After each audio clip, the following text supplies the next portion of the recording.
비록 내일 지구의 종말이 온다 하여도 오늘 한 그루의 사과나무를 심겠다. 이 말은 철학자 스피노자가 남긴 말입니다.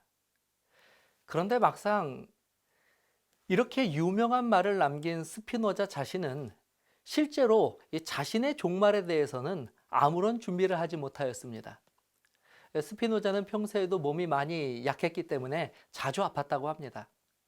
특히 그는 생계를 위해서 렌즈를 가공하는 일을 하였는데 이때 발생한 유리가루가 안 그래도 약한 그의 폐에 늘 큰 무리를 주었습니다. 하루는 그의 절친한 친구인 의사와 자신의 집주인 이렇게 셋이 함께 담소를 나누고 그리고 그가 좋아하는 이 닭고기 수프를 저녁으로 배부르게 먹고 그리고 또 기분 좋게 잠자리에 들었습니다. 그런데 다음 날 그는 싸늘한 죽음으로 발견되었습니다. 이때 스피노자의 나이가 불과 44살에 불과하였습니다. 진리로 풍성해지시기를 소망합니다.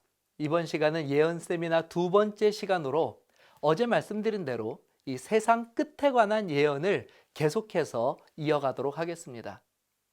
먼저 어제 우리가 살펴본 마태복음 24장에 기록된 이 제자들의 질문으로 다시 한번 시작하겠습니다. 마태복음 24장 3절입니다.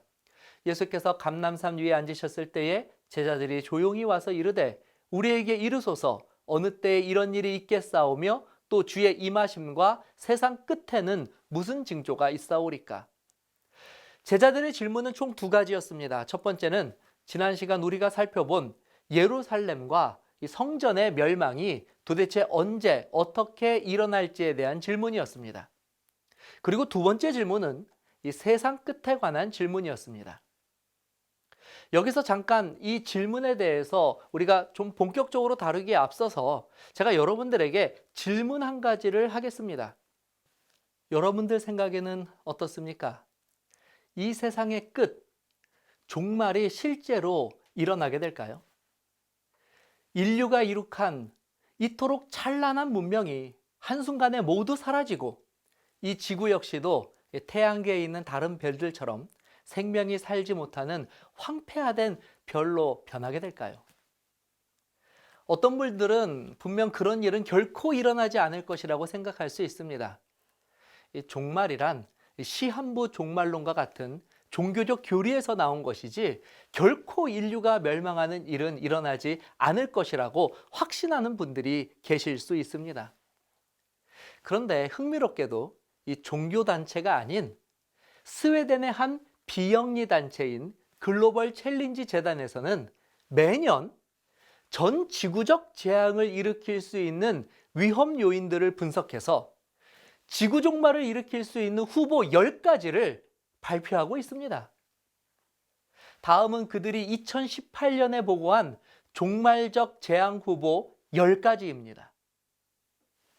첫 번째는 핵전쟁입니다. 그리고 두 번째는 생화학전쟁입니다.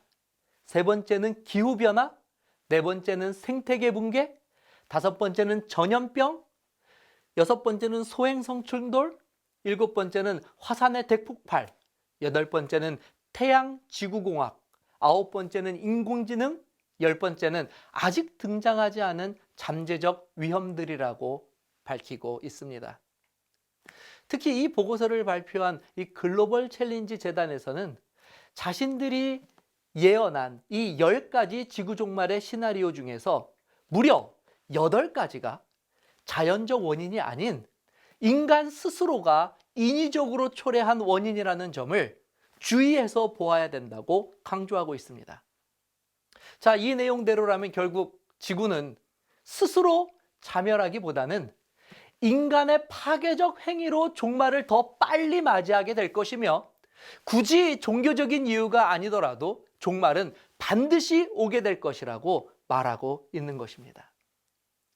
자, 그렇다면 성경은 이 지구의 종말, 다른 말로 이 세상 끝에 관하여 어떻게 예언하고 있을까요? 혹시 글로벌 챌린지 재단에서 예견한 것들 중에서 그 중에 한 가지가 정말 이 지구의 끝을 일으키는 원인이 될까요? 아니면 이들조차도 예견하지 못한 어떤 다른 이유에 의해서 이 지구의 끝을 맞이하게 될까요? 그리고 그 끝 이후에는 어떻게 되는 것입니까? 진화론자들은 주장합니다. 이전에도 이 지구에는 몇 번의 대멸종이 있었다고 합니다. 그리고 이 지구는 그 멸종을 겪고 나서도 다시 한번 진화의 과정을 겪었기 때문에 우리가 종말을 하더라도, 종말을 맞이하더라도 이 지구상에서는 언젠가 또 새로운 생명체들이 진화하여서 살아가게 될 것이라고 이 진화론자들은 종말 이후의 세상에 대해서도 이야기합니다. 자, 그렇다면 예수님은 어떻게 이 세상 끝에 관하여 예언하고 있는지 우리가 한번 살펴보도록 하겠습니다. 먼저 우리가 알아야 하는 것은 성경은 이 마지막 때와 관련된 많은 예언들을 다루고 있음에도 불구하고 오직 한 가지, 그것은 이 세상에 임하는 이 마지막 세상의 끝이 언제가 될지는 철저히 비밀로 붙이고 있다는 사실입니다. 마태복음 24장 36절입니다. 그러나 그날과 그때는 아무도 모르나니 하늘의 천사들도 아들도 모르고 오직 아버지만 아시느니라. 본문에서 언급된 것처럼 아버지 하나님께서는 당연히 그날을 알고 계십니다. 그러나 그럼에도 불구하고 이 날을 함구하시는 이유는 이것이 우리들에게 유익할 뿐만 아니라 하나님의 공의를 이루시는데 매우 필요한 조처였기 때문입니다. 자, 그렇다고 해서 실망하실 필요는 없습니다. 비록 그 날과 그 시간은 우리에게 알려주시지 않았지만 예수님께서는 마지막 때에 있게 될 많은 징조들을 예언을 통하여 미리 말씀하여 주셨습니다. 그러므로 믿음이 있는 자들은 이 시대를 분별하는 지혜를 능히 가질 수 있게 되도록 하나님께서 이 모든 것들을 계획해 놓으신 것입니다. 자, 말씀드린 것처럼 예수님은 제자들의 질문에 마지막 때에 있게 될 징조들로 대신하여서 그것들을 이야기하여 주셨습니다. 자, 여기 간략하게 마태복음 24장에 기록된 예수님께서 말씀하신 이 마지막 때의 징조들을 세 가지로 정리해 보았습니다. 첫 번째는 이 마지막 때가 이르면 적그리스도 혹은 이 거짓 선지자들이 많이 나타나게 될 것이라고 말씀해 주셨습니다. 두 번째로는 전쟁과 내란의 소문이 크게 증가할 것이라고도 말씀해 주셨습니다. 그리고 마지막으로 세상 곳곳에서 기근과 지진이 빈번하게 일어날 것이라고 말씀하셨습니다.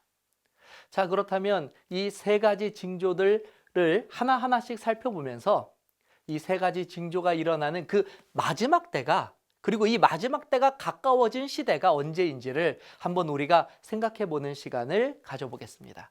자, 첫 번째는 적그리스도와 거짓 선지자들이 출현하는 것입니다. 마태복음 24장 4절, 5절 그리고 11절입니다.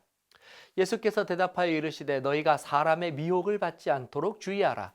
많은 사람이 내 이름으로 와서 이르되 나는 그리스도라 하여 많은 사람을 미혹하리라.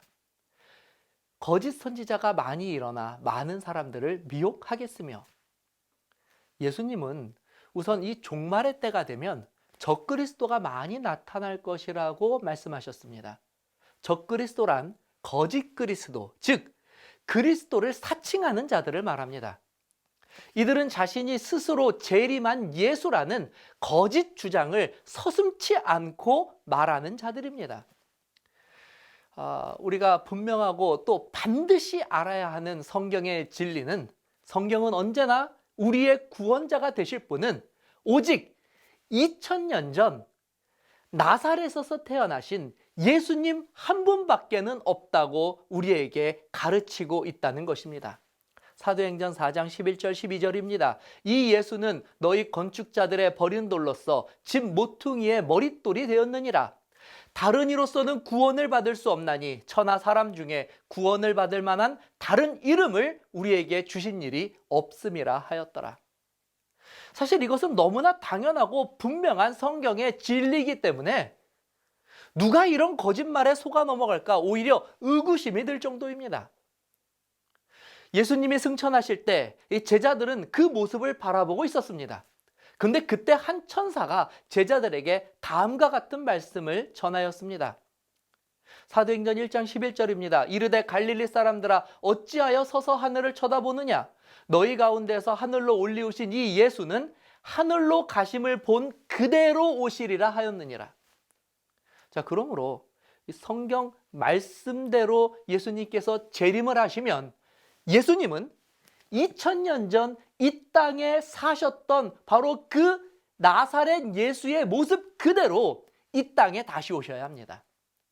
사도행전 4장의 말씀처럼 예수님만이 우리의 구원자가 되실 수 있기 때문입니다.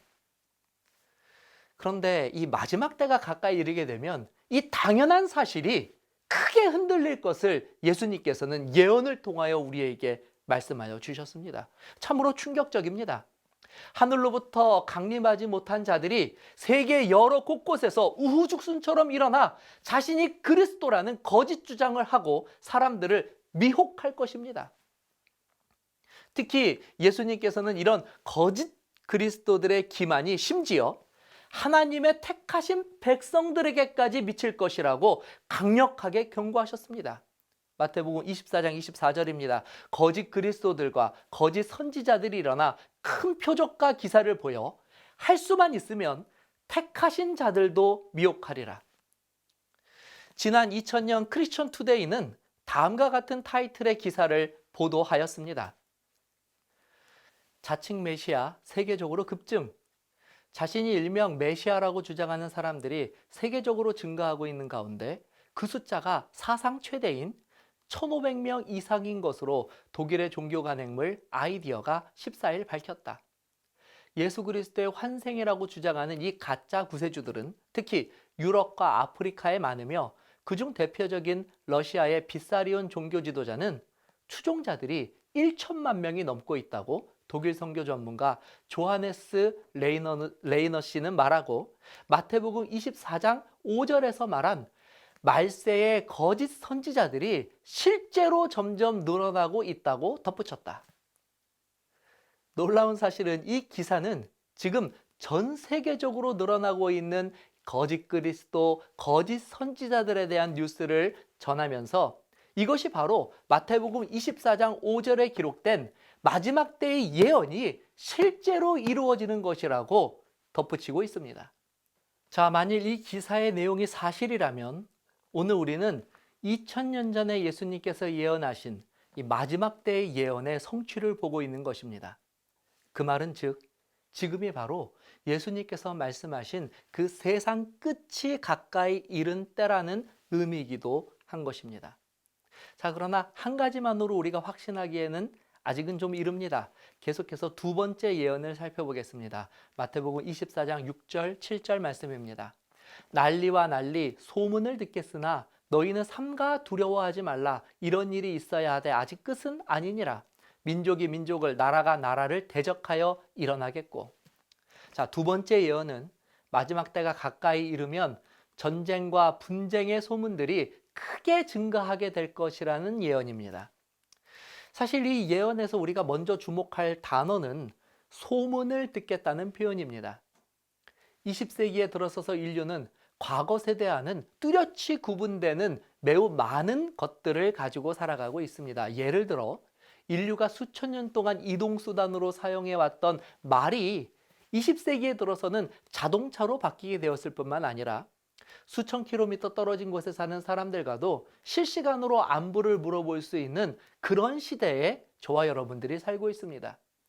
그 중에서도 오늘 예수님의 예언과 관련해서 눈여겨볼 특징은 이 많은 소문들을 듣게 된다는 것입니다. 물론 과거에도 소문은 있었습니다. 발 없는 말이 천리를 간다고 과거에도 소문은 사람들이 생각하는 것보다 더 빠르게 퍼져나갔습니다. 그러나 오늘날처럼 이렇게 생생하게 매일같이 난리와 난리의 소문을 들을 수 있었던 시대는 이전에는 결코 없었습니다. 게다가 이 소식들은 상상을 초월하는 속도로 사람들에게 전파되고 있습니다. 우리는 뉴스를 통해 지구촌 곳곳에서 일어나는 크고 작은 내정과 전쟁에 대한 소식들을 거의 실시간으로 보고 듣고 전하여 듣고 있습니다. 우리가 잘 아는 시리아 내전, 미얀마 내전, 중국을 둘러싼 주변 국가들 간의 크고 작은 마찰들, 그리고 중동에서 일어나는 전쟁들까지, 이것들은 모두 최근에 우리가 들은 민족이 민족을, 나라가 나라를 대적하여 일어났었던 소문들이고, 이것은 수백 킬로 떨어진 우리가 날마다 듣는 소식들 중에 하나이기도 합니다. 그런데 정말 이것이 과거에 비해서 정말 민족 간의 분쟁과 전쟁이 더 늘어난 것일까요? 우리가 과거에 비해 오히려 이런 류의 소문들을 더 빨리 들을 수 있기 때문에 혹시 이런 일들이 더 많이 늘어났다고 느끼는 것은 아닐까요? 하버드 대학의 BA 소록한 교수의 집계에 의하면 20세기 이전, 그러니까 2500년 동안 지구상에는 약 2500회의 전쟁과 내란이 있었다라고 말합니다. 그런데 20세기 이후, 그러니까 불과 200년 남짓한 시간 동안에는 무려 과거의 8배가 많은 내란과 전쟁이 이 기간 동안에 발생했다는 놀라운 연구 결과를 내놓았습니다. 우리는 다시 예수님의 예언을 면밀히 살펴야 합니다. 난리의 소문들을 듣는 이 일이 공교롭게도 우리가 살고 있는 지금 이 시대를 특징 짓는 가장 중요한 현상 중에 하나가 분명하기 때문입니다. 자, 이제 마지막으로 우리가 찾아볼 예언은 세상 곳곳에서 기근과 지진이 빈번하게 일어날 것이라는 예언입니다. 마태복음 24장 7절에서 8절입니다. 곳곳에 기근과 지진이 있으리니 이 모든 것은 재난의 시작이니라.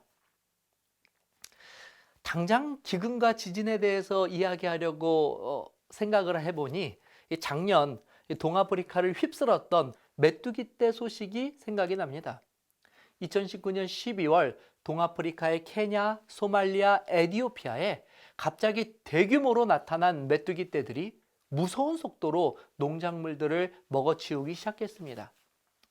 AP통신에 따르면 이 남수단에서는 이로 인해서 심각한 식량 문제가 나타났고, 이것 때문에 무려 전 국민의 절반에 달하는 550만 명이 굶주림에 직면하게 될 것이라고 보도하였습니다. 그리고 2021년 현재 이 일은 현실이 되어 지금 그 땅에서는 극심한 굶주림으로 많은 이들이 고통받고 있습니다. 그럼 지금 우리가 살고 있는 현재 이 지구에서는 이 기근으로 굶주림의 고통 속에서 살아가는 사람은 과연 얼마나 될까요? 몇몇 나라의 사람들은 너무 풍성하여서 다이어트를 하기 위해 강제로 음식을 끊을 만큼 풍족한 삶을 살고 있는 것도 사실입니다. UN 식량농업기구인 FAO에 따르면 2019년 한 해에만 배고픔으로 굶주린 사람들의 숫자는 전 세계 인구의 무려 9%에 달하는 6억 9천만 명에 달한다고 이야기합니다. 이는 2018년 이후에 1천만 명이 증가한 숫자고 2014년 이후로는 6천만 명 가까운 사람들이 증가한 수치라고 합니다. 기근뿐만은 아닙니다. 지진도 간과할 수 없는 이 시대의 문제입니다.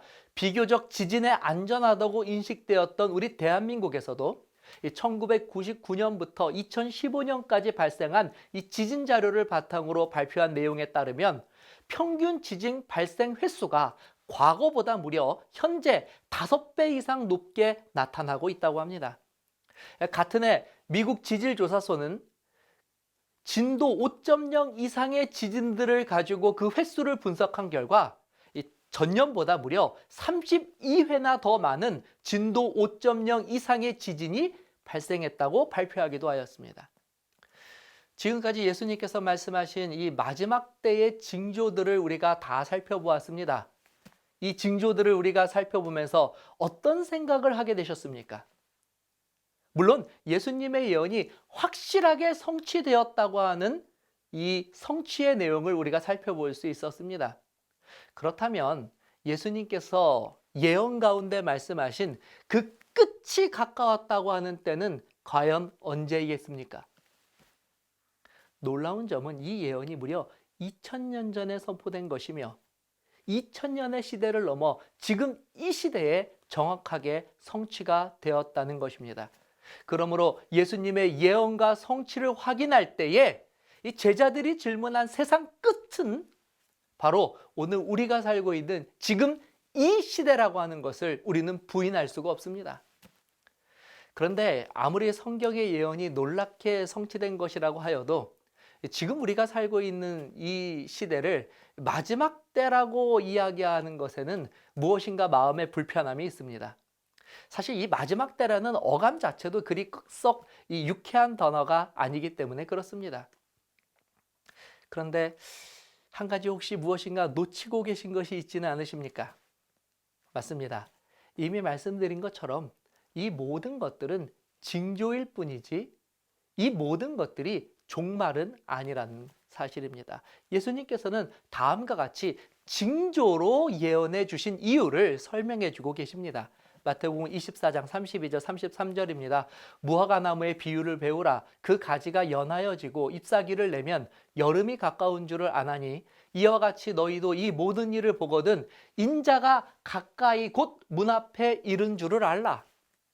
예수님께서는 제자들의 질문에 모두 답변하신 후에 무화과나무의 비유를 마지막으로 말씀하셨습니다. 이 무화과나무는 이 여름이 오면 잎사귀를 틔운다고 합니다. 좀 날씨가 쌀쌀해지다고 느껴질지라도 이 무화과 나뭇잎에서 잎사귀가 올라오면 사람들은 다 같이 이렇게 이야기하였습니다. 이제 곧 여름이 오겠군. 예수님께서 주신 이 모든 예언들은 이 무화과 잎과 같은 것들입니다. 그렇다면 왜 예수님은 이런 징조를 통하여서 우리들에게 마지막 때가 언제인지를 알려주신 것일까요? 자, 어제 우리는 이 예루살렘이 멸망할 때 이 예루살렘에 살고 있었던 그리스도인들이 예수님께서 보여주신 징조를 보고 이 로마의 공격으로부터 이 잔인한 로마의 공격으로부터 이 그리스도인들이 모두 생명을 구할 수 있었다는 놀라운 역사적 사실을 살펴보았습니다. 자, 그런데 오늘 이 마지막 때의 징조가 바로 이 예루살렘의 징조와 같은 공간에서 예언되고 있습니다. 그렇다면 오늘 이 같은 예언 속에 주어지는 이 징조 또한 같은 목적을 가지고 우리에게 주신 것이라고 하는 사실을 우리는 분명히 추측할 수 있게 됩니다. 다시 말해, 이 말세의 징조가 주어진 것은 말세를 살아가는 사람들에게 무엇인가 희망적인 메시지를 주시기 위함이라는 사실입니다. 이것이 바로 이 세상의 종말과 성경의 종말이 가진 가장 큰 차이점입니다. 세상의 종말은 말 그대로 끝입니다. 그래서 우리는 그저 받아들일 수밖에 없는 것입니다. 핵폭탄으로 망하든 환경 파괴로 망하든 운석이 충돌하든 피할 길은 없습니다. 그냥 그렇다는 것입니다. 물론 운이 좋아 살아남는 사람들도 있을 수 있습니다. 그러나 살아남는다고 해서 별다른 뾰족한 방법이 있는 것은 아닙니다. 이미 이 모든 것으로 황폐해져 버린 지구 위에서 살아남은 그들의 삶은 또 얼마나 고통스럽고 괴로운 것이겠습니까? 그들의 미래는 얼마나 절망적인 것이겠습니까? 그러나 성경은 비록 이 세상 역사가 끝나게 될 것이라고 예언하고 있지만 그것으로 인류의 역사가 끝나게 된다고는 말하지 않습니다. 다시 말하면 종말은 예언되어 있지만 종말이 끝이 아니라는 것입니다. 그럼 성경이 예언하는 이 종말은 무엇입니까? 성경이 예언하는 종말은 종말 이후에 대한 세상에 대한 하나님의 약속과 예언을 우리들에게 보여주고 있습니다. 계시록 21장 1절 4절입니다. 또 내가 새 하늘과 새 땅을 보니 처음 하늘과 처음 땅이 없어졌고 바다도 다시 있지 않더라. 모든 눈물을 그 눈에서 닦아주시니 다시는 사망이 없고 애통하는 것이나 곡하는 것이나 아픈 것이 다시 있지 아니하리니 처음 것들이 다 지나갔음이로라. 성경이 예언하고 있는 더 먼 미래의 세상은, 종말 이후의 세상은 결코 암울하고 비참한 그와 같은 미래가 아닙니다. 오히려 성경의 종말은 종말 이후의 세상에 대한 소망과 희망을 갖게 합니다. 자, 그렇다면 어떻게 이 지구의 종말이 이른 시점에서 이런 극적인 변화가 일어날 수 있게 되는 것일까요? 도대체 새하늘과 새 땅은 무엇이고 그 새하늘과 새 땅이 있다면 그곳에 들어갈 수 있는 방법은 또 무엇이겠습니까? 예수님의 말씀처럼 징조가 우리들에게 진정 말하여 주고자 하는 그 핵심 의미는 또 무엇일까요? 이 질문에 대한 대답이 역시 이 제자들의 질문 속에 숨어 있습니다. 그리고 우리가 오늘까지 살펴본 이 말씀 속에서, 그 예언 속에서 사실 이 대답이 여러 번 반복되어 공개되기도 하였습니다. 자, 그렇다면 함께 다시 질문을 우리가 살펴보도록 하겠습니다. 마태복음 24장 3절입니다. 예수께서 감난산 위에 앉으셨을 때에 제자들이 조용히 와서 이르되 우리에게 이르소서 어느 때에 이런 일이 있겠사오며 또 주의 임하심과 세상 끝에는 무슨 징조가 있사오리까? 제자들의 질문 속에 지금까지 우리가 간과하였던 아주 중요한 질문이 있음을 발견하게 됩니다. 예루살렘이 멸망하고 이 세상의 끝이 이르는 질문 속에는 조금 이질적인 질문이 하나가 더 들어가 있습니다. 그 이질적인 질문, 모두가 망하는 이 질문 속에서 단 하나 망하지 않고 새롭게 오는 질문, 그것은 바로 주의 임하심에 대한 질문이었습니다. 여기서 말하는 주는 바로 예수님을 가리키는 단어입니다. 그러면 도대체 예수님이 다시 오시는 사건과 이 세상 끝이 무슨 관계가 있는지, 그리고 이것이 어떻게 말세를 살아가는 우리들에게 새로운 희망과 소망이 되는 소식인지는 우리가 다음 시간에 그 해답을 한번 찾아보려고 합니다. 그러나 분명한 사실은 오늘 성경은 우리들에게 이 마지막 때에 대한 징조를 예언하여 주었고 그 모든 예언이 성취되었으며 더 분명한 사실은 그 종말로 우리들의 인생이 끝나지 않게 된다는 것입니다. 희망을 갖게 되시기 바랍니다. 소망이 이 안에 있습니다. 바로 내일 우리가 그 소망에 조금 더 가까이 다가가게 될 것입니다. 내일은 더욱더 놀라운 예언의 말씀으로 우리가 함께 말씀들을 살펴보겠습니다. 많은 참여 부탁드립니다. 감사합니다.